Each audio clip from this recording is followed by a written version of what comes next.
এই ভিডিওটি শুট করা হয়েছে একটি অ্যাকশন ক্যামেরা দিয়ে। ক্যামেরাটি বর্তমানে আমার মোটরসাইকেলের হ্যান্ডেলবারে মাউন্ট করা আছে। এটি একটি অওসেক ব্র্যান্ডের অ্যাকশন ক্যামেরা, যে ক্যামেরাটি দিয়ে 6K পর্যন্ত ভিডিও শুট করা যায়। তবে আমি এই মুহূর্তে যে ভিডিওটি শুট করতেছি এটা 4K 30 FPS এ ভিডিওটি শুট করতেছি। মূলত ভিডিওটি শুট করার উদ্দেশ্য যে এর ভিডিও কোয়ালিটি কেমন হয়। কোনো প্রকার কালার গ্রেডিং করা হয়নি ভিডিওটিতে। যে র ফুটেজটি ছিল সেটি শুধু ভিডিওটি আমি আপনাদের সামনে তুলে ধরলাম।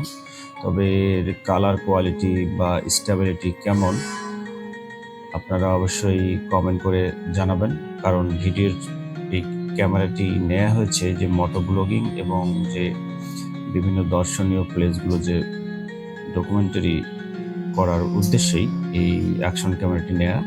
তো এর ফুটেজ কোয়ালিটি কেমন অবশ্যই আপনারা কমেন্ট করে জানাবেন। সবাই ভালো থাকবেন, সুস্থ থাকবেন এবং ভিডিওটি আমার শেষ পর্যন্ত দেখবেন।